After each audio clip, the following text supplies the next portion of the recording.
ఈరోజు తెలంగాణ వ్యాప్తంగా బస్ కార్మికులు ఆర్టీసీ కార్మికులు మద్దతుకి నిన్ననే ఆమ్ ఆద్మీ పార్టీగా సంపూర్ణ మద్దతును తెలియజేసి రాష్ట్ర కార్యాలయంలో ప్రెస్ మీట్ ఏర్పాటు చేయడం జరిగింది. ఈరోజు వరంగల్లో కార్మికులను కూడా కలిసి ఈరోజు వాళ్ళకి మద్దతుని తెలియజేస్తూ ప్రభుత్వానికి నిన్ననే లేఖ రాశాం. ఈరోజు తెలంగాణ ఉద్యమానికి ముందు ఈరోజు సబ్బండ వర్ణాలతో ఆర్టీసీ కార్మికులు కూడా ఈరోజు రోడ్లపైకి ఎక్కారు. అన్న చెప్పినట్టుగా బస్సు పయ్య నడవదు తెలంగాణ వచ్చేదా కానీ బస్సుని పక్కన పెట్టి జీతాలు లేకుండా కూడా రోడ్ల మీదకి ఎక్కారు. ఎందుకోసం అంటే తెలంగాణ వస్తే ఆర్టీసీ కార్మికులకి మేము కూడా ఈ తెలంగాణ ఉద్యమంలో పాల్గొంటే మాకు కూడా లాభం కలుగుతుంది. నా తెలంగాణ వస్తే ఈ ఉమ్మడి రాష్ట్రంలో కాదు తెలంగాణ నాకే వస్తే ఆ తెలంగాణలో ఆర్టీసీ కార్మికులు కూడా ఆ రోజు బాగుపడతారని అప్పటి ప్రభుత్వాలు అప్పటి నాయకులు అందరూ చెప్తే కూడా నమ్మి తెలంగాణ ఉద్యమంలో జై తెలంగాణ అని ఈరోజు రోడ్ల మీదకి వచ్చాం. కానీ తెలంగాణ వచ్చింది. తెలంగాణ వచ్చిన తర్వాత 9 సంవత్సరాలు పరిపాలించిన పార్టీలు ఉన్నాయి. అప్పుడు ఏవైతే తెలంగాణ వస్తే ఏం చేస్తామని చెప్పిన నాయకులందరూ కూడా బ్యాక్ ఎండ్ అయిపోయి మళ్ళీ కూడా ఈ యొక్క తెలంగాణ ఉద్యమంతో పాటు ఆర్టీసీ కార్మికుల ఉద్యమాన్ని కూడా అక్కడనే పక్కన పెట్టారు. అరే మరి తర్వాత 9 సంవత్సరాల తర్వాత కొత్త ప్రభుత్వం తీసుకొచ్చిన రేవంత్ రెడ్డి ఏవైతే మేనిఫెస్టోలో పెట్టిండో మేము ప్రభుత్వాన్ని ఏర్పాటు చేయగానే దీన్ని విలీనం చేస్తామని ఒక నాయకుడు అంటాడు.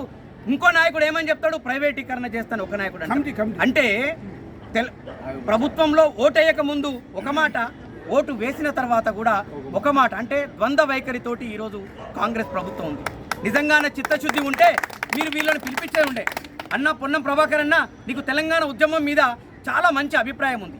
ఈరోజు తెలంగాణ ఉద్యమంలో నువ్వు పోరాటం చేసినావు అనే ఒక నమ్మకం మాకుంది. కానీ నువ్వు మినిస్టర్ అయిన తర్వాత ఈ తెలంగాణలో ఏం జరిగింది? ఈ ఆర్టీసీకి నువ్వే కదా, ఈ ఆర్టీసీ మినిస్టర్ ఉంది నువ్వే కదా, మరి ఈ కార్మికులకు ఏం లాభం ఒరిగింది నీతోటని ఈరోజు తెలంగాణ ఉద్యమంలో పోరాటం చేసినోడి నువ్వు కాదా, వీళ్ళతోటి కలిసి తిరిగినోడి నువ్వు కాదా, మరి నీకు మినిస్టర్ వచ్చిన తర్వాత వీళ్ళని ఎందుకు పక్కన పెట్టినామని ఆమ్ ఆద్మీ పార్టీగా మిమ్మల్ని ప్రశ్నిస్తుంది.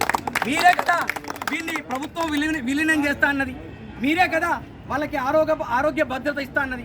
మరి వాళ్ళకి ప్రావిడెంట్ ఫండ్ని జమ చేసే పరిస్థితి లేదు ఇప్పుడున్న ప్రభుత్వానికి, వాళ్ళని విలీనం చేసే పరిస్థితి లేదు. వాళ్ళు ఏదైతే కోరికలు కోరుకుంటున్నారో 2021, 25 వరకు ఆ పీఆర్సీ ఏదైతుందో వేతన సవరణ సంబంధించిన జీతాన్ని సమకూర్చే పరిస్థితి లేదు. మరి ఈ ప్రభుత్వం వచ్చిన తర్వాత ఆర్టీసీ కార్మికుల సమస్యలు ఎట్లా తీరినాయని ఆమ్ ఆద్మీ పార్టీగా ప్రశ్నిస్తున్నాం. వీళ్ళు చెప్పినట్టుగానే ఈరోజు మహాలక్ష్మి పథకం, ఈరోజు ఆర్టీసీ డ్రైవర్లే కావచ్చు, కండక్టర్లే కావచ్చు, వారు మద్దతు ఇవ్వకపోతే నీ కళ్యాణ లక్ష్మి ఏమో కాదు, నీ ఏదైతే మహాలక్ష్మి పథకం ఎట్లా నడిచేదని ఆమ్ ఆద్మీ పార్టీగా ప్రశ్నిస్తున్నాం. వాళ్ళు లేకపోతే ఈరోజు 6 గ్యారంటీల్లో నువ్వు చెప్పిన గ్యారంటీ నడుస్తుందంటే ఓన్లీ బస్సు డ్రైవర్లతోటే, ఓన్లీ కండక్టర్లతోటే, ఆర్టీసీ సపోర్టర్లతోటే నడుస్తుంది. కానీ నువ్వు ఇచ్చిన గ్యారంటీలో ఏ గ్యారంటీ కూడా పూర్తి స్థాయిలో ఈరోజు జరపడం పరిస్థితి లేదు. మరి అటువంటి నాయకులు, అటువంటి కార్మికులు ఈరోజు రోడ్డెక్కి ఈరోజు ఎక్కడికక్కడ స్తంభింపజేస్తుంటే మరి ప్రజలు ఇబ్బంది పడతలేరా? మరి ప్రజల కోసమైనా నువ్వు కార్మికులతోటి మాట్లాడి వాళ్ళ సమస్యలు ఏవైతే 32 డిమాండ్లు ఉన్నాయో వాటిని ఎక్కడి వరకు నువ్వు పరిష్కరించగలుగుతావు అని మాట్లాడే పరిస్థితి ఈ కాంగ్రెస్ ప్రభుత్వానికి లేకపోతే నువ్వు ప్రభుత్వాన్ని ఎట్లా నడిపిస్తున్నావు? తెల్లారు లేచిన నుంచి వెళ్ళి ఆపోజిషన్ పార్టీలను తిట్టడము, ఆపోజిషన్ పార్టీలు మిమ్మల్ని తిట్టడమే కానీ కార్మికుల శ్రేయస్సుల కోసం మీరు ఎక్కడ కూడా పాటుపడే పరిస్థితి లేదు. కాబట్టి పొన్నం ప్రభాకర్ గారికి, రేవంత్ రెడ్డికి డిమాండ్ చేస్తున్నాం, ఖచ్చితంగా వాళ్ళ నాయకులతోటి కూర్చోండి, వాళ్ళ సమస్యలు పరిష్కరించండి. పరిష్కరించిన దిశగా ఎప్పుడు పరిష్కరిస్తారో వాళ్ళు ఖచ్చితమైన ఒక డేటు నిర్ణయం చేయగలిగితే వాళ్ళు బాధలు తీరుతాయి కదా. వాళ్ళు ఈరోజు ఇప్పుడు 40-42 డిగ్రీల ఈ ఎండలో వాళ్ళు పోరాటం చేస్తారు. తెలంగాణ ఉద్యమం కోసం, తెలంగాణ రావడం కోసం పోరాటం చేయాలి. మళ్ళీ అదే తెలంగాణ వచ్చిన 15 సంవత్సరాల తర్వాత కూడా మళ్ళీ వీళ్ళు వాళ్ళ ఉద్యోగానికి తీసుకుపోతున్నారంటే అదే ఈ తెలంగాణలో, మన తెలంగాణలో మళ్ళీ ఆర్టీసీ కార్మికులు మరో ఉద్యమాన్ని ప్రారంభిస్తున్నారు.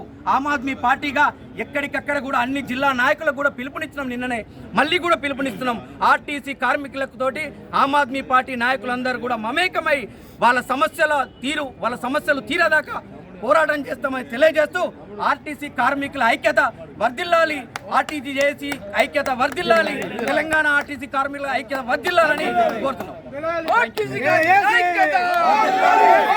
కార్మికుల ఐక్యత